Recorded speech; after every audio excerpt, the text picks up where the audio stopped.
Katie and I are taking August off, but we have repeat episodes for you to listen to while we prepare for season 4.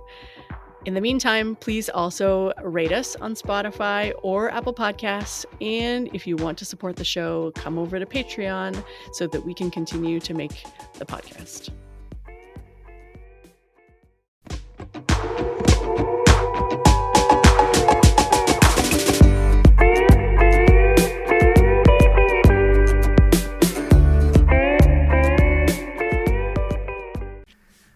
Welcome to Barnyard Language. We are Katie and Arlene, an Iowa sheep farmer and an Ontario dairy farmer with 6 kids, 2 husbands, and a whole lot of chaos between us.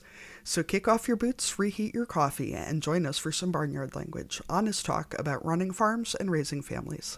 In case your kids haven't already learned all the swears from being in the barn, it might be a good idea to put on some headphones or turn down the volume. While many of our guests are professionals, they aren't your professionals. If you need personalized advice, consult your people. We are here. We both had showers this morning, which feels like an accomplishment. And Katie just asked if I had eyeliner on, but that's makeup that I wore 2 days ago. So you can see, even you can't see, but you can hear how fancy we are here this morning. Good morning, Katie. But Arlene, that's some pretty good makeup if it's been 2 days and you showered and it's still on your face. Yeah, or I just didn't. Where it started out. Yeah, or I just didn't do a very good job of actually washing my face, which is probably more likely. Well, I'm going to give you the benefit of the doubt. Okay, sure. And I mean, I had to shower because it's, when you get to that point that you're not sure the last time you showered. That's when it's time. Yeah. Kind of like kids, right? When was the last time you had a bath? Yeah. I think today's the day. Yeah. In my defense, because I know you're about to ask what's happening here, the boy child started puking Friday night. And now it's Monday morning. Was still puking. Yeah. So it's been since at least Friday since I had a shower. Fine. It's not normally that I will happily just go that long without a shower. But, when you're the mommy of a small puking person, your presence is required at all times. That's right. Jump into action at any moment. Yeah. So that answers the how was your weekend question then. Long. Because, we were supposed to go to trunk or treat yesterday, but it involved a bounce house, and somehow even before he puked again, I didn't think that taking a kid who had been puking to a bounce house was necessarily a terrific idea. Probably not. And then he spewed, and that was done for. But, yeah, so he's home today. He's in the living room playing tractors and watching Kratz Creatures. So,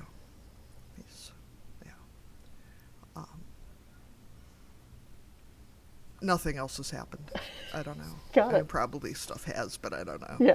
That's the main focus. The guy started combining corn, so that's something. That is good. Yeah. How are things at your place, Arlene? Well, we got snow this morning, which I didn't really want to believe was happening when I went to the barn. But then when I left the barn, there was a tiny bit of accumulation on the ground, so I couldn't really deny that it was actually happening.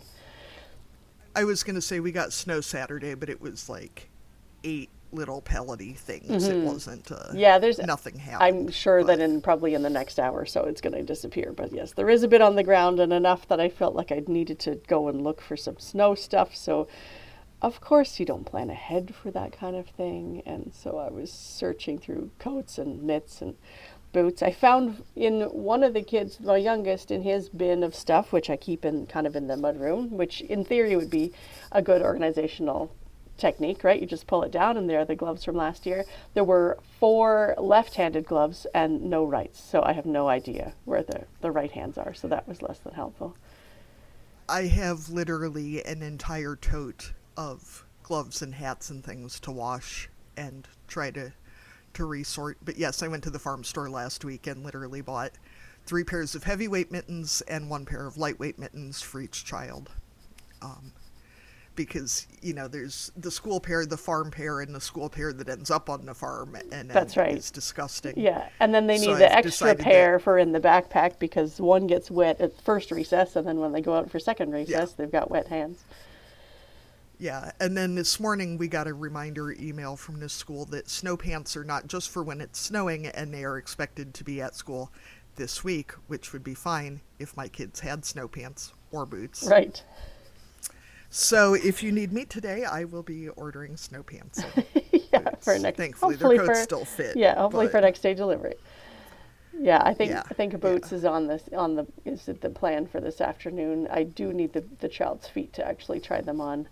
Um, I found some for this morning, but they won't last the season, so I definitely need to get some before the stores are out. Which is the frustrating thing that we've talked about before with kids' clothes is by the time you need them, they're already almost sold out because somebody is more organized than us.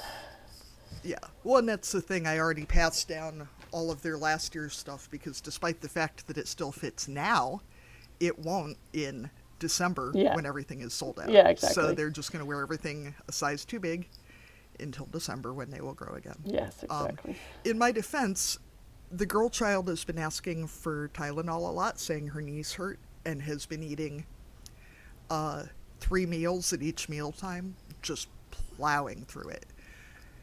Jim measured her 2 weeks ago, and she had not grown since the last time we measured her back in like August or whatever.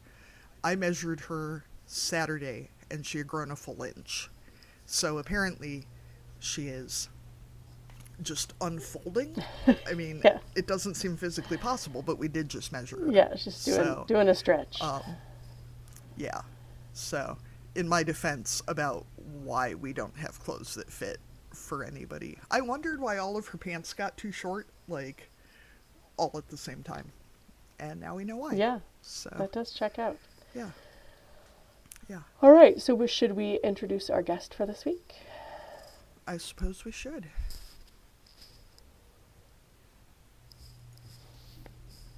So we start each of our interviews with the same question, Sarah. This is a way to introduce yourself to our listeners. So we always ask, what are you growing? So for farmers, that's usually crops and livestock, but can also include businesses and careers and family.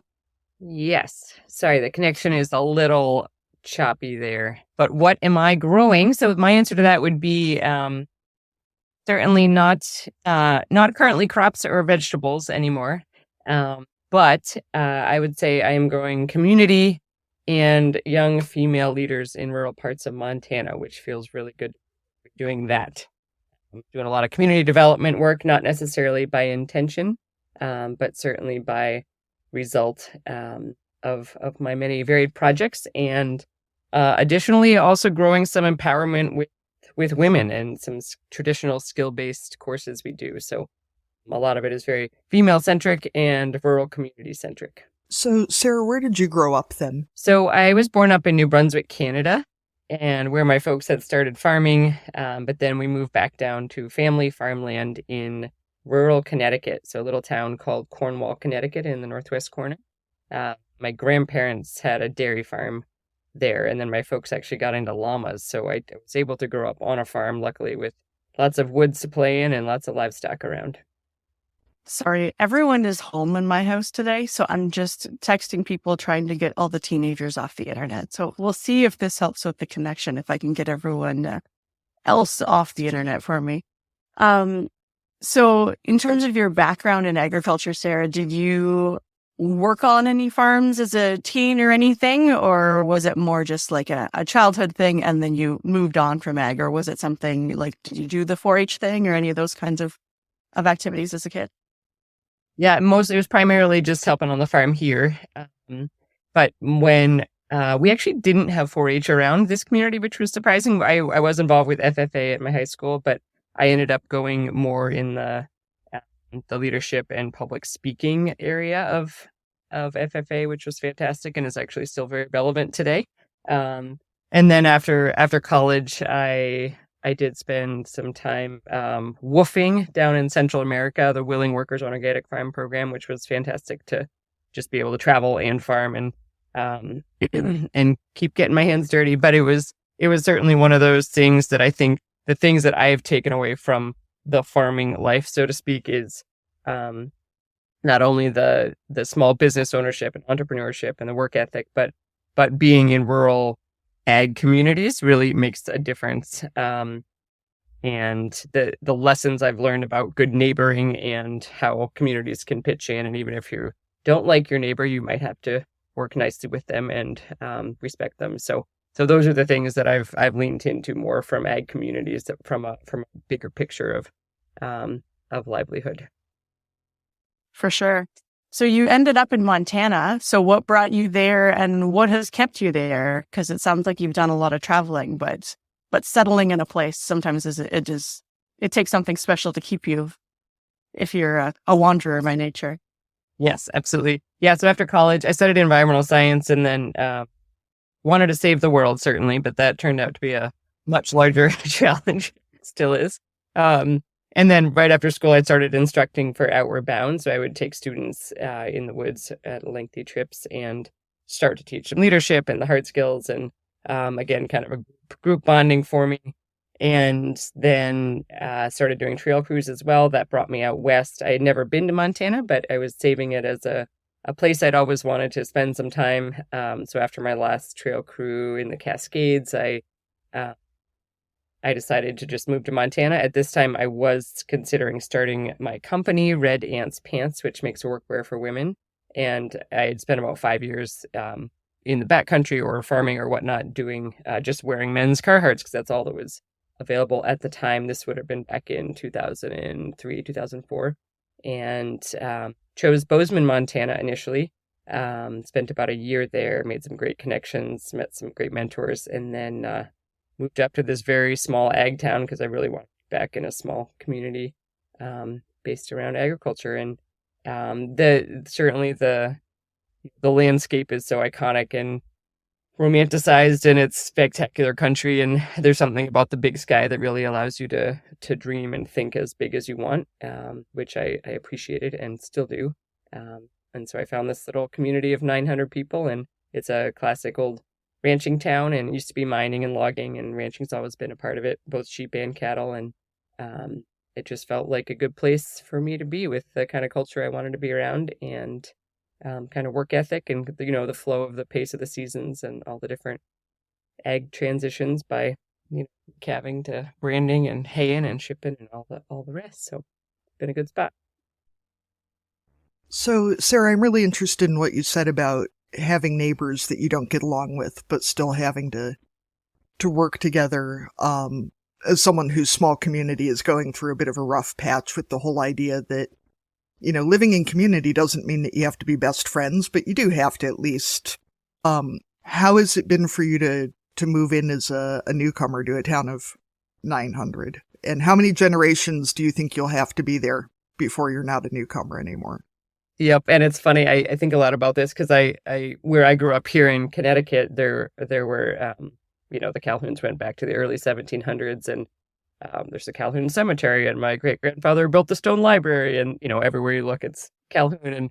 And but in Montana, where I'm from the East Coast, which is kind of almost as bad as being a Californian in Montana, you move it there, and I was 25 and single, and here I was able to purchase a very affordable but beautiful historic saddle shop on Main Street. It's a pants shop, and where I lived for years, so I didn't go unnoticed coming into town, right? So what is this person doing here, and what is she gonna bring? What is she gonna say? What is she gonna think of all this? And I think it's a long game, certainly, but I did the only thing I knew how to do. I just pitched in and started coaching volleyball and volunteered as an EMT on the ambulance and worked with the Arts Council and got to know the ranchers and helped out at all their cattle drives and such. And I think over time, people like, all right, she's not so bad. She's pitching in. But I couldn't have. So I think I have felt accepted over the years for sure. I'm never going to be a local, and I'm never going to be a 5th generation rancher, obviously. And that's just how it goes in these places. But when it comes back to the neighboring thing, it's interesting in that, I think especially being so remote, and I imagine where you guys are too, our next town is 100 miles away, and it's really not a matter of do you like each other. It's like you are going to need your neighbor and they're going to need you. And there's times where it gets pretty serious, when we don't always have the resources or the infrastructure for emergencies or whatnot. So, and growing up here, there was a pretty bad tornado that hit our town, and it kind of devastated our farm when I was 10. And just seeing how the community pitched in, that sort of just people taking care of each other and just giving everything they could to make sure everyone's doing okay. So that's a beautiful thing that I've seen parallel across all the small towns and rural communities I've lived in.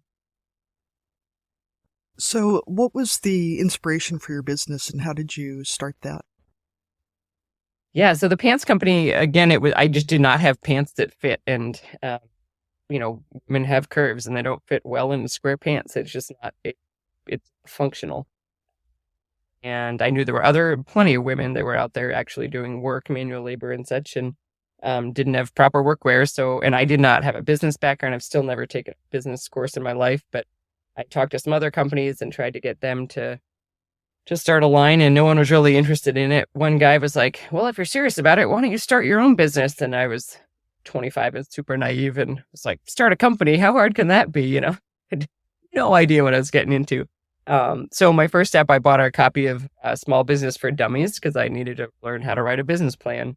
And when I moved to Bozeman, I was actually reading that book at a coffee shop the very first weekend in Montana. And a guy noticed, and we got to talking, and it turns out for 20 years he had done production and design for Patagonia, the clothing company. And I was like, well, I think I'm supposed to be here at this moment, kind of a fateful intersection. And he took me to his shop a week later, gave me loads of contacts and advice. And he just said, Sarah, I think you're onto something big here. I think you need to move on this now. And he's been a top mentor and is on my board of advisors to this day. So started building up from there and just really trying to do my homework as best I could because I had a lot to learn. So I spent about a year simultaneously designing the product, working with a pattern maker who are remotely down in Southern California to get the right fit, working with textile mills to get the right fabric in, finding manufacturers. Everything is made in America and still is to this day, which is both excellent and challenging and expensive. And at the same time, deciding what the name and the logo and the branding and the marketing and developing a website and trying to secure financing and setting up the business structure. And all of this was happening while I was working part-time, peeling logs and grooming ski trails and sewing backpacks. I was learning some experience on the floor. So just trying to make ends meet because I was fully bootstrapping this. And then after about a year in Bozeman, it was just too big a town for me. And I had just read Ivan Doig's book, This House of Sky. I don't know if you're familiar with Doig. He's a fantastic writer of the American West. He had grown up in White Sulphur Springs, and that was his memoir, This House of Sky, I read. And I was like, oh, White Sulphur Springs, that sounds like a neat community. And I went up and visited and decided to put out the shingle and call it home. So why aren't work pants made of denim? Why is it so hard to find women's jeans that are not legging weight or covered in rhinestones or both? Yeah. This is... It's a great This question. might be the cussing and discussing for today. Yes. Yeah, with no fucking pockets. Yeah. Or they have pockets, but they're 2 Yes. inches deep. Yep. So I can keep a you quarter feel here. like you could put something in there, but then, yeah. Until I pull my pants down and then it falls off every time I go Yeah. pee. It's ridiculous. It's so designed around fast fashion is just hideous and so not focused on any functionality, as if women don't need to do work or anything functional for that matter other than look good. We can hold that off for later, but so we chose to do a 12-ounce cotton canvas duck, similar to a traditional Carhartt that is it just is more durable for longer times as far as denim. There are some companies certainly doing some denim. The whole manufacturing and apparel and textile world is a lot, and it's hard to get. I mean, with me starting, there were, even if you had found the perfect fabric you wanted, some of these mills you have to, your first order minimum would be 100,000 yards, which is obviously not where I was starting or even where I'm close to today. So finding the right quality, the right suppliers, the right price, and the right minimums is not easy per se. So there's some good denims out there. I would assume I haven't gone down the denim road very much. It is very much aimed toward the fast fashion world. And then you at the end of the night after a new pair of jeans and you're like, why are my hands blue? Like, this is not good or healthy for anyone involved. There's a lot of environmental things around fabric, dyeing and that sort of thing as well. So it's a big, hairy world in apparel. And I am not an expert by any means, but we found a good US mill we're working with now. I used to import our fabric, our canvas from India, but again, their minimums bumped up through COVID. So we've been working with a great US mill with US cotton. But again, it's harder. We're left to use kind of dead stock from other runs of other fabrics because we just can't hit those minimums of 100,000 yards. So. Yeah, it's, I think, one of the most frustrating things in life, especially if you're not a sample size 6 or whatever, is when you finally find a pair of jeans that is worth owning and then they discontinue them. This happened to me a few years ago, and I honestly have not quite emotionally recovered from it yet. I know. It's real, and no one likes trying pants on. That's universal. No women do anyway. And it's tricky and that was one of our tenants starting the company too, is that even great brands like Patagonia, I can never fit into Patagonia pants. I'm a size 14 or 16, depending on the brand. And, often these companies only go up to a 12 or a 14 if you're lucky. There is a lot of size inclusivity coming now too, that's trending, which is fantastic. But from the get-go, I made it a principle of Red Ant's pants that we're going to have so we have a 27-inch waist up to a 42-inch waist. So that's up to a size 22 in women's. Because we come in so many shapes and sizes, and we all work hard and we all need something to fit. And it kills me when there was a woman that came in, she was the mechanic at a Helena, I think, and she asked if we had a 48-inch waist, which is, we did not carry them that high, but it was, it's tricky. It's really hard to find the things that fit and function well. Well, especially it feels like workwear designers especially really assume that plus size women don't actually leave the house at all.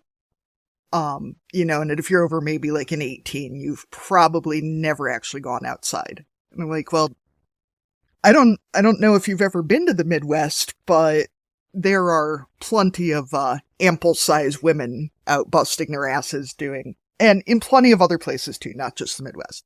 But we absolutely. We actually had a John Deere magazine did a spread on us a couple years ago, and we had a whole huge order run from the Midwest, and we did see a size trend actually of more of the curvy cut and more of the larger sizes, which was fantastic because we want to find those customers that need the pants, and we have, and we do custom hemming on ours as well. And we have 74 sizes in just our one run original work pants. So there's a lot to choose from, but it's also tricky from a business model standpoint. Cause you have, that's why retail stores, they only carry the bell curve because that's what they're going to move on the shelves. I mean, we have some pairs of, 42 by,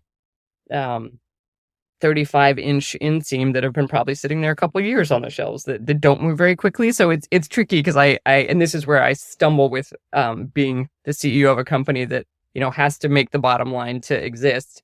But I really want to make value-based decisions versus profit-based decisions. And there's got to be a way to figure out both those things. So that's what we're working on now. So speaking of your curvy fit too, I really appreciate, I was looking at your website last night actually, and your clarification of straight fit versus curvy fit, and that it's not whether you have curves, because I've seen a lot of clothing that, straight cut is for size 4s and curvy fit is for anyone over a 10. And that you clarified that at least in your line, it is waist to hip ratio, which is nice. And as someone who's, I'm guessing, about the same age as you and who also wore a lot of men's Carhartts for a lot of years, if they fit in the waist and the hips, then the legs below the thighs are just, enough room for 3 of you, but they're still tight in the hips. And the chest is huge through the back and tight in the front. And it's really nice to see such an emergence of women's workwear for people who do actually leave their houses for whatever they're doing outside. Can you describe some of your other products too? Because I know you have more than just, I'm guessing you started it with your kind of flagship pants and now you've expanded into a few other things. So can you tell us about some of your other products? Yeah, absolutely. So the Radiance pants, the original work pant, is their signature product. We have added a GSD pant, which has a lighter weight pant with a touch of stretch, which I will say is fantastic as we're getting a little older. That is the GSD that's the Get Shit Done pant. We also have a line of shorts in both those different fabrics, which are selling really well. Our leather belts are all handmade by a wonderful woman in White Sulphur, actually, who does all the hand stamping of our ants and stains every single one. And then we have the brass buckles that go with those that are cast down in Colorado. We make work aprons out of wax canvas that are really functional, as well as our wool vests and our work shirts have done really well. Just having something that's designed well, again, with a longer tail in the back, a little shorter in the front, enough bust room and hip room, so you're not just in a straight jacket. The wool vests are fantastic, and certainly the work shirts, we're trying to lean more into those right now. We have a lot of branded stuff, hoodies and t-shirts and hats and that sort of thing, all still made in US, but we don't do our own manufacturing on those. We partner with brands like Stormy Cromer for those great Scotch caps for the winter. There's wool hats with a brim. So lots of good makers across the board. And since you didn't have enough going on just running a business, you also started a foundation. So can you tell us a little bit about that and why that was important to you? Because it seems like you probably could have kept pretty busy just, on the business side of things, but you're also trying to give back. So I'm really curious about that. Yeah, great question. So I started the company in 2006. I spent about 5 years trying to get it going and boost sales. And this was all direct to consumer. So I don't sell through wholesale accounts through retail stores. It's all like I, got an old Airstream trailer, was pounding the pavement and doing pants parties all over the country. But what was really fun is with that tour de pants, we called it, we got to really get to know our customers face to face and go do farm parties and visit folks out in the industry, and really got to hear their stories and recognize that there's so much we're celebrating and bringing together, and wanted to do that certainly with some pants branding and marketing, but with all of that excitement, rolled that into throwing, of all things, a music festival in a cow pasture in White Sulphur. This was in 2011, our first year of that, and it blew up in a way bigger way than we expected. 6,000 fans arrived that first year, and this was that tripled the county's population. Like, it was absolutely insane. And with the start of this event, decided that, if we can do a music festival, maybe we'll use the proceeds to give grants out directly to either another nonprofit or something we really feel excited about. When I started looking, I realized there was not necessarily a nonprofit that was exactly what I wanted it to be. So again, not having any experience in nonprofit leadership, started a 501c3, which is no easy task in itself. And that's the Red Ants Pants Foundation. So the festival was our first program and is still our main fundraiser for our foundation. And this nonprofit is in support of women's leadership, working family farms and ranches, and rural communities. So all the things that I love. And it's been really cool to see what we can do with a nonprofit, and also having the Pants Company is a separate LLC that I own and manage. And then the nonprofit is run by a board of directors that I'm currently the ED for. And so this festival has taken off in a huge way. We just had our 12th annual event. We've had headliners like Merle Haggard and Winona, Brandy Carlisle, Tanya Tucker was our headliner this year. Just super fun. A lot of classic country and Americana and some blues. And it's really fun to bring people to a very rural ag town and show them what's possible and what's happening. And so that's been really neat. Right. Yeah. So small business, nonprofit, and major event planner. No big deal, right? Just like, you just never sleep, I think. Podcasts are free to listen to, but they aren't free to create. Katie and I would appreciate your support as we work to build the Barnyard Language community. Patreon is an easy way for you to make a contribution that goes directly to making the show. As a member of our Patreon community, you get to watch the video version of our weekly updates, complete with questionable hairstyles and clutter. With 3 levels of support, you can choose a tier that works for you.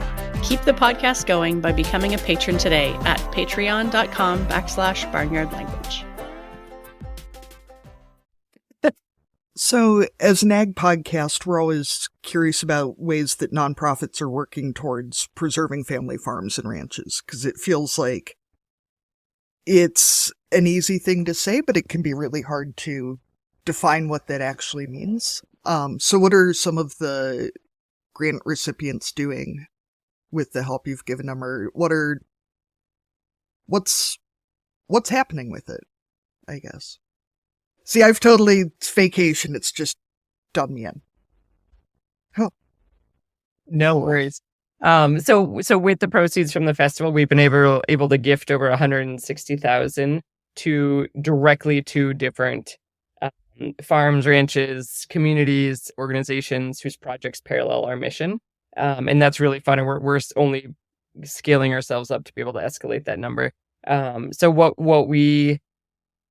what we do with just direct money out the door, some of our ag grants have been something as simple as helping fund new corrals or refrigerator for, an organic farm stand type thing for their fruits and vegetables. It's like direct impact of infrastructure is one area. Another one we're starting to see a lot of increases, which is awesome, is a lot of rural farmers markets. Helping fund those, as well as community gardens everywhere, which is great to see. And then the area that we're leaning a little bit more into the how do we support not just the direct farmer, but have a broader impact with people, whether it's a community-based event in a rural community or be able to touch more people in the public in a more charitable way across the board. But we're seeing a lot of different harvest festivals and ag-based events that bring community together, which I think is a major part in what we need as a culture to start healing and keeping that neighboring really strong. So I think there was one gal up on the High Line who grew up there. This is a little town called Chester, Montana, and there 30 years ago they had a harvest festival for decades and it had died out, and she just brought it back, and she's in her mid-20s, and they're heading into their second season of it now, which is just so neat to see that kind of stuff that does bring the community together. There's a beef, beets, and barley festival down in Warden in eastern Montana that we just supported. And then another thing is figuring out how do we support women in agriculture, which, as we know, it's isolating, right? We're all so far apart. There's a great program actually called Women in Ranching out in Montana that is now its own nonprofit that we've helped support, and they do these retreats with different women in ag to get them together, these women's circles. There's also just like ladies in ag night in Hardin, these really remote communities where they just get folks together. And then another element, which is cool, we're seeing is there's places where there's different art and photography and storytelling. There's one in particular in eastern Montana that was, it's called Blue Jeans, like basically women in blue jean, and looking at like the women's stories of women, the rancher's wife or the farmer's wife out that was actually working and wearing jeans, over the centuries, and what they're telling those stories, which I think is another area where it's really neat to support some efforts there to get those stories out there. Because as we all know, women are not only doing all of the farming and ranching as well outside and all of the manual labor chores, but the family and the house and the home and the cooking and all the things. So I think those stories are really important to tell. Yeah. So at this point, are your funds focused in Montana, or do you have a bigger geographic area in terms of people who can apply to get those funds through the foundation? Great question. So we're currently just focused in Montana, but we're seeing a lot of momentum and certainly a need and a demand much, much further afield. So we have our work cut out for us as a board to really do some strategic visioning and figure out where we can scale, what makes sense, how do we continue our fundraising so we can support this. And An additional project we're doing this year is a needs assessment across all of our 110 grantees to see, it's great if we just give you a check, but what else can we do to support you so that it's not just drop and run, and we can, building out like almost a rural institute and different courses and trainings and leadership and facilitation and grant writing and also just connecting through our network across the state of our social capital, and how do we connect with these resources, because there are great resources out there with different USDA and state and federal programs, but access to them and or having the time or capacity or understanding of how to apply and how to follow up. There's a lot of things out there, and I think we can act as a good connector between those. So we really want to dial in what this looks like in Montana, and I would hope that we'll be able to expand beyond the Northern Rockies. Yeah. Yeah, that's really important, because you're right. The isolation means that sometimes we think, well, that program's not for me, or I don't have the capacity to apply, so I just won't even bother. But if there's someone out there who can say, I can help you with that, or, you send me some of the files and I'll fill out the grant application for you. Like those they seem like little things, but that is what can help. Yeah, it can help someone move to the next step in their business, or really expand or do the thing that they can do best, when maybe the paperwork isn't their top skill, right?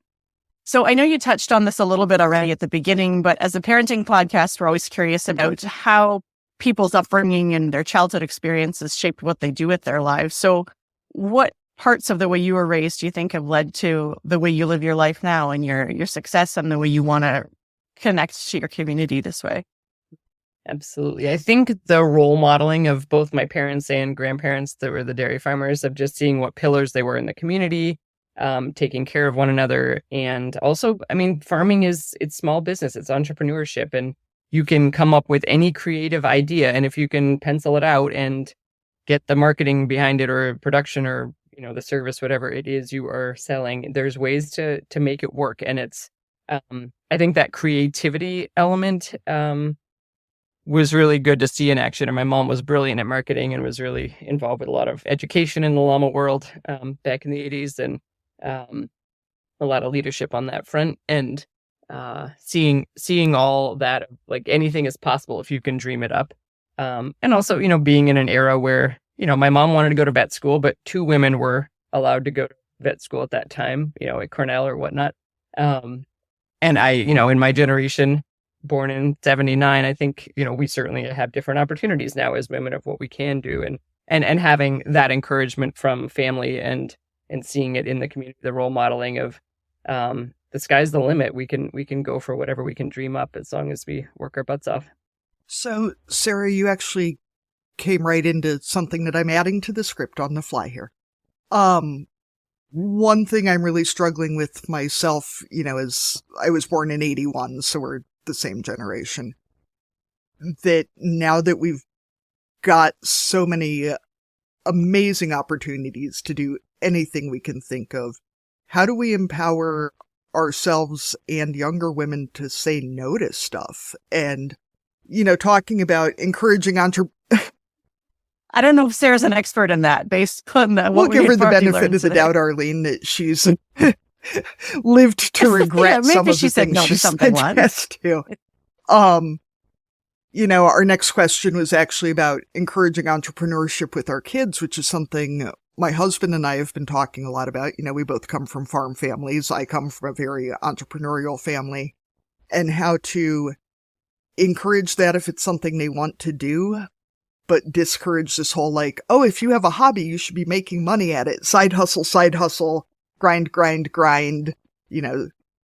be busy all the time, be productive all the time. Everything should make money. So how do we balance that? Because I'm finding a lot of, inspirational content on Instagram. One came through the other day about, if you can't keep your house clean because you're doing this, or you can't do this because you're doing that. And I just thought, what if we just started telling people, what if you don't want to do X, Y, and Z? What if it's just not a priority? I've been talking to my 6-year-old a lot about what priorities are, and just how do we just give people permission to not do the shit they don't want to do, so they can wear their getting shit done pants to go do the shit they do want to do?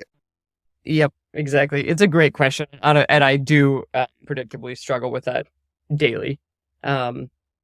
And I think, I mean, it's certainly a part of our culture, right? Like, if we were in Europe or places where they value siestas or summer vacations or not working and just so you can keep getting ahead, and capitalism is not healthy for any of us. But here we are in it. So until we can change that whole paradigm, how do we sustain ourselves, right? So we don't burn out or end up in the hospital or whatever else it is. Like the stress of all of it is certainly too much. And we can talk about self-care all day long, or work-life balance or da-da-da. But the reality is we have to internally figure out what our priorities are and how to manage ourselves. And where I get stuck, and I think a lot of us as entrepreneurs are, it's always exciting, the next new thing. And what I find in especially a rural community is if there's places where my skill base can be helpful and utilized, and I want to pitch in and do all that. And it's really hard to say no. And what I'm trying to learn to do better is really identifying where to be able to spend my time on doing the things that my skill set is really well matched for, both with skill and experience and knowledge or things that I just really enjoy. Like I could talk about rural community development with anyone, anywhere, and be thrilled about it. And just recognizing like, oh, that's actually what I'm really good at, which I would not have thought that was my skill set necessarily getting into all this. But, in the creative side or the whatever it is that we love, setting ourselves up within our work, within our community commitments, with our families, even how do we, because we're going to be doing better as humans if we're doing the things we're gifted at. And we all have gifts. It's just finding them, but then also figuring out how to, and there's obviously things we always have to do, even if we don't like it. But if we can get more in the lane of what we're really good at, that's a beautiful thing. And it takes time to find that and to get there and to figure out how we can get rid of all the other noise. But that I think that's my current objective. Oh, and see, there's more to this question too. So as part of the foundation, you have a mentorship program for girls. So can you tell us a bit more about that and what inspired it and what your goals are for that?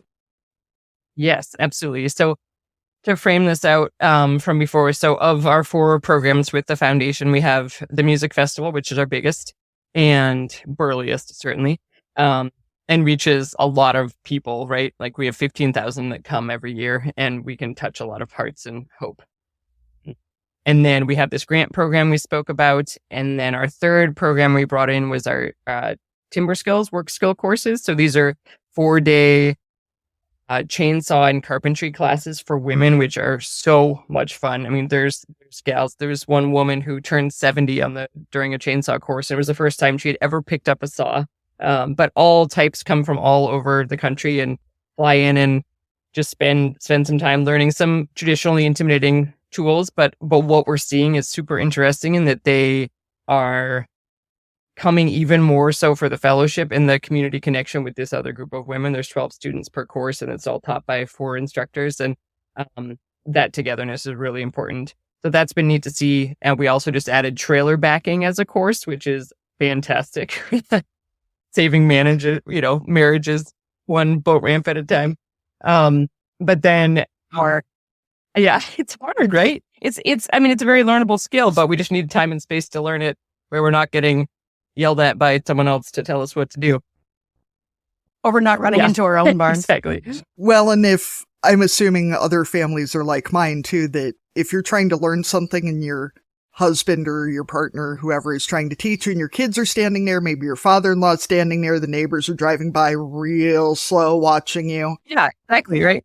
I'm never going to learn something that way. That's not a great situation. It's not the best environment. No, it's not. So then our 4th and most recent program, we're actually heading into our 6th year, our 6th cohort, is this girls leadership program, which is so very exciting to see what's possible and the ripple effect with all of it. So this is aimed at, again, rural Montana girls entering their junior year of high school. So we only accept 8 students a year. They are paired with a young professional mentor. And then it's a whole year-long in-depth leadership study. So we look at things like mind styles and personality styles and conflict resolution, identity and your own voice and all the different types of leadership out there. You don't have to be loud and You can be quiet and creative as a leader. There's lots, so much diversity and all of that. So it's 3 weekend-long retreats throughout the year. And we all come together in person, which has so much wonderful power. And they learn all these skills, get to know each other really well as a cohesive group. And then they each independently are working on a community project back in their hometown as we go through the years to practice these skills on the ground. So neat to see what they're coming up with. And then really excitingly building an alumni program for all of these graduates to build like a good old girls club. So they have each other as a network professionally and personally and for support and connections and whatnot throughout their lives, which is awesome to see. So we've put a lot of work into this really intentionally on the ground, building it with a lot of dedication, looking at, the data of what are rural girls really needing and making sure there were gaps in the programming across the state that we're not stepping on toes. And it's been phenomenal to see. And I think that we are onto something here. Just as far as, these are the kind of things every student should be learning in high school, but we don't necessarily get that chance to learn about our own limiting beliefs when we're 16. And I didn't learn about this stuff till I was 40 in a fellowship. And then all of a sudden it's like, oh yeah, this is what we need to set these gals up for success in life and be really, really impactful leaders. So it's been really fun to see the impact, and it's really designed around developing hope for our youth, pride in our rural communities, and strength and courage in our leadership. Those are our guiding lights. That sounds amazing. So often we talk about succession planning in whether it's in rural organizations or in agriculture, and yet what does that actually look like, right? That looks like actually stepping up and teaching our kids from a young age what it is they're capable of and giving them that support, and not just looking around and being like, where are the young people? Well, if you don't provide them with those opportunities, then they're going to leave these communities. So yeah, that's amazing. And building the pride, right? So maybe they want to go off for school or do some travel, experience some other things, gain some perspective, which is fantastic, but figure out how to build the pride so they will want to come back and start their families or take over the farm, or just make it a prideful thing that it's not like, oh, you're stuck in your hometown. It's like, no, I'm choosing to be in my hometown.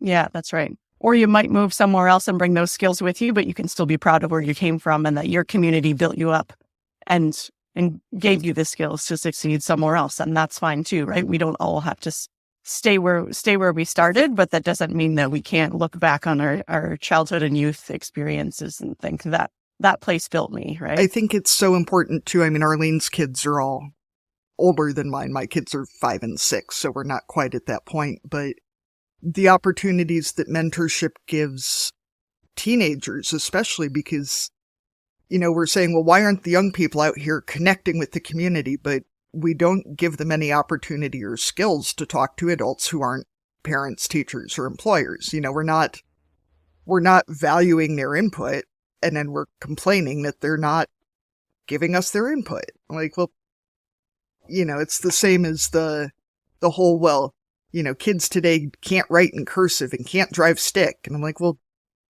did we try to teach them those things? No. So we can't really bitch about the fact that they don't know how. And it's the same thing with talking to adults or making a business plan or whatever, that, if you're not giving them the opportunity to try it and to practice it, you can't complain that they're not doing it. So Sarah, what are some of your future goals, either for the business or the foundation or yourself personally? Can you give us a sneak peek at who's headlining next year for the festival? If you know that already, what's coming? Yeah, I don't know that yet, but we will have that. I'll start booking next month in October. But so yeah, we'll continue carrying on the festival, and that's always the last weekend in July. You are all invited. And sounds amazing. Yeah, I think, but now, like I mentioned, doing some strategy around how to scale and expand our programs on the ground, because we've got them fine-tuned to a place where we know the systems and processes, and we have great staff in place, but do some capacity building and how and where do we move this a little bit further just to have broader impact with more people. So that's exciting with all of our programs. I am trying to figure out next steps for the pants company to make sure that I honestly would like to, it needs someone who can have some leadership directly with the company and not be pulled in all these directions. So try to transition out of that personally, and just to be doing a little more of the creative side and not so much the nuts and bolts. I would love to get some of these stories written down. I think there's so many great circumstances and characters and stuff that's been going on in rural Montana that I would love to just make sure we capture the stories and maybe put a book together at some point. Making time for that has not been happening lately, however. But another one of my fun side projects, which actually becomes my main, it's where I'm living, but I love bringing back historic buildings in rural areas, and was very lucky to stumble into an old historic mansion that the Ringling Brothers used to have as their summer home in White Sulphur. That's now a kind of a social club and a boarding house, also where I live. So that's been fun bringing that back to life, as well as an old rural church that we're using as a music venue and a place to gather and do contra dances. And I think more dance halls in all the towns is really important, just to keep the people coming together as people.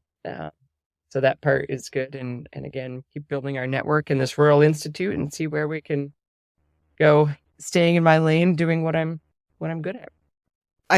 Sarah, I lived in Bozeman for about a year and a half. Oh, nice. In 2000 and 2001. And one of the things I miss the most is going dancing, because we would go to Little John's Bar, if you ever got that delightful experience, on Wednesday nights, because they had 18 and up Western swing, which was, I was underage and didn't have a fake ID.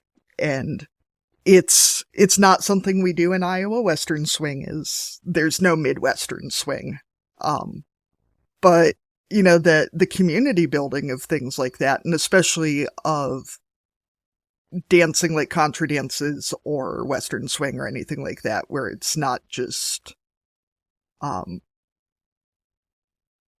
to think of any polite way to describe. It is better for those of us who lack the coordination for more independent direction. Let's put it that way. So. And also I miss all the cowboys in really starched ironed shirts, because I think there's a lot to be said for a man who can iron. That's all I'm going to say about that. But it is a skill. So we ask all of our guests, if you were going to dominate a category at the county fair, what would it be? And categories can be real or made up to ensure that you dominate it. Yeah, I put some thought into this one. That's a great question. It wouldn't be anything I could grow very successfully, but I think if I were to make up my own category, it would be a persuasion booth.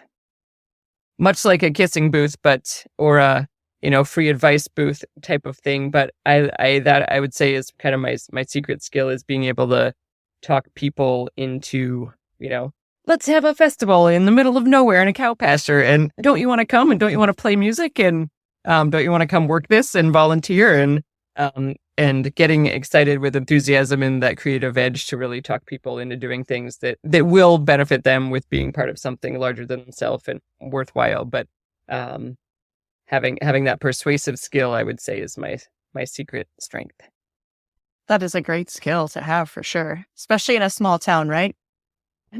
Because you, like you said, you need each other. So if you want someone to work security or to clean up campsites after the festival or anything like that, you need your persuasion hat on, for sure. So we'll go ahead and move into our cussing and discussing segment. As listeners know, they can enter their cussing and discussings on our SpeakPipe. So go to the show notes and click there if you want to leave a voice memo, or send us an email at barnyardlanguage@gmail.com, and we will read it for you. Katie, what have you got to cuss and discuss I'm going to go week? with people who don't value their local communities. Whether that's, a small town like ours where community might be basically everybody, or if it's just your church community or your kids' class or whatever. I'm on the board for a community daycare, and we're struggling with some folks who have really forgotten what the community part of a community organization might involve. And it's really frustrating to see folks not value something as incredible as a healthy, thriving community can be. And how crucial learning to live in community is to me in how I'm raising my children. And Sarah, I really resonate with what you said about you don't have to get along. I don't care if we're not best friends. That's fine. I have plenty of friends. But you can respect people, and you can respect their energy and their time and their contributions without holding hands and braiding each other's hair. But if I can teach my 5 and 6-year-olds not to be rude to people, even if they don't like them, adults should be able to do the same thing. And that is, we got an email about the faces on some of the board members. I'm like, honey, this is just what I look like. But anyway, I'm sure I'll cut that out. I think especially when it comes to that, it's also the valuing things in the community, even if you're not going to benefit from them, right? Maybe your kids don't go to get daycare. Maybe you're not going to have children. Maybe your kids are grown and out of town, whatever. But you still need to look at what those community services are offering other people, right? Just because I don't access services for the elderly doesn't mean I don't value them. I might someday, or people I love are going to need them, right? So we have to be able to support all the parts of our community for what they serve each other, even if maybe we'll never benefit from something that's being offered. But if someone else needs it and it's important to them, then we need to be able to value it and support it. And even if that's not through time and money, at least through just that element of respect, right? Just say, I'm not going to put that thing down. I mean, it's not for me, or I don't need it necessarily, but I can see that it has value to other people. So I will respect that is a thing that is required. That's a great point, Arlene. We had a local business donated a substantial amount of money, and the owner doesn't have kids in daycare, none of that. And he said, we don't want a town full of stupid people. And early childhood education has been shown to improve outcomes, and that things like we donate to the fire department because it's a volunteer department, and we hope like hell that we will never need the benefit of having a fire department, but you support them because having a fire department is good for the community. Having schools is good for the community. Even if you don't have kids in that school, raising people who aren't dumb is good. So, Sarah, what would you like to cuss and discuss today? Is it teeny tiny pants pockets? Yeah, that too. No, it's actually along the exact same line. I had a great meeting last night. A local guy who is mid-20s, grew up on a farm here. I'm back home in Connecticut right now, actually visiting the family. And he had reached out. He's been out to the festival to help out, and just it's great family, very hardworking. He's also on the fire department and the ambulance, and just the kind of useful people you really hope to stick around in a rural town as next generation farmers. And he has had this great idea to start a cidery on the place, and he has some apples planted already and peaches, and but getting the orchard going, building a barn, more of a farm store with like a 1-bedroom apartment, and then a very small tasting room, like maybe 6 or 8 stools, and so he's going through the whole process with planning and zoning, and has to get all the permits in place, which he's doing.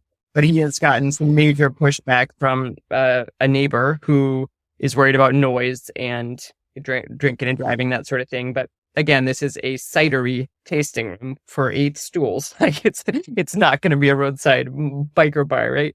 And we were just talking about some of it's just comical pushback and what it looks like to me, because I was so excited about this idea, and I'm going to write him a very thorough letter of support for the town committees. But even if you chose to retire in this beautiful bucolic farm town where you really appreciate, the dairy barn and the cows in the pasture from your wealthy retirement home, that's great. You can have that lifestyle, but we are not going to have that lifestyle unless we can support our farmers and the young people that need jobs and need places to live to come into a rural community.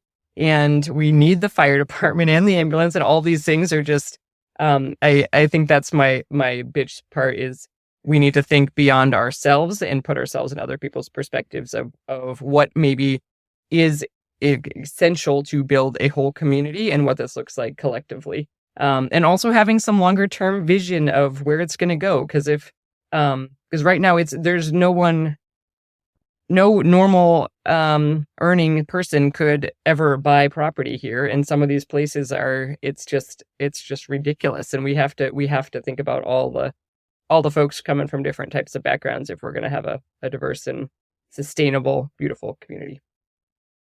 Yes, absolutely.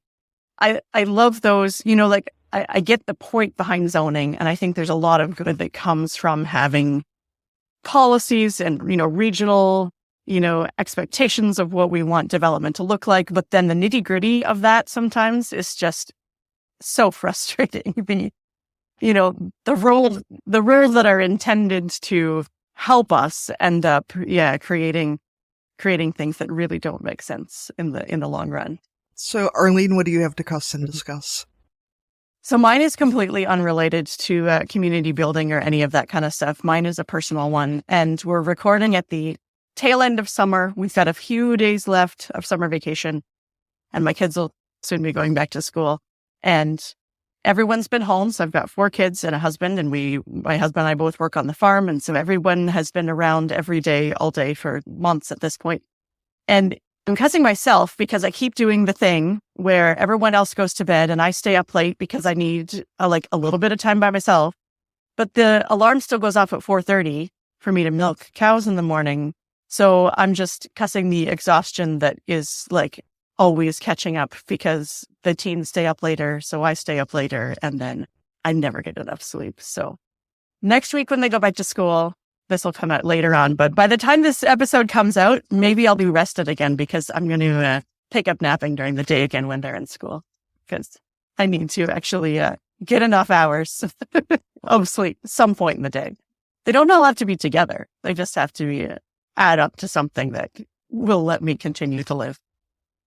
So, Sarah, we want to thank you so much for joining us today. It was great to talk to you and learn about all the many things that you're doing in Montana and all the ways that you're supporting your community. If listeners want to find out more about you, the festival, buy some pants, look at the thing the foundation's doing, where should they go to find all of those things? Yes. So for pants product, for workwear for women, radiancepants.com. And we actually do have a 15% off for any of your listeners. The code is Barnyard Podcast Pro, PRO. 15% off there. Thank you. We'll put that in the show notes too. Absolutely. And then for all of our foundation programs through the nonprofit, that's radiancepantsfoundation.org. And then for our festival info, radiancepantsmusicfestival.com. I'm going to go ahead and propose that we have a barnyard language gathering at the music festival next year. Yes. At the festival? Yeah. No matter who's headlining. Well, exactly. And then, Arlene, this is how we're going to convince our husbands. We're going to be like, it's not that we just want to go to Montana. It's for the fans. That's right. All 2 of them that it might show up. And the foundation, it's for charity. Yeah. Absolutely. There's lots of ways to spin this one for sure. All right. Thank you, Sarah. Well, thank you guys for having me, and thank you for what you're doing with all of this. I love it. Thank you for joining us on Barnyard Language. If you enjoy the show, we encourage you to support us by becoming a patron. Go to www.patreon.com/barnyardlanguage to make a small monthly donation to help cover the costs of making this show. Please rate and review the podcast and follow the show so you never miss an episode. You can find us on Facebook, Instagram, and TikTok as Barnyard Language, and on Twitter we are Barnyard Pod. If you want to connect with other farming families, you can join our private Barnyard Language Facebook group. We are always in search of guests for the podcast. If you or someone you know would like to chat with us, please get in touch. We are a proud member of the Positively Farming Media Podcast Network.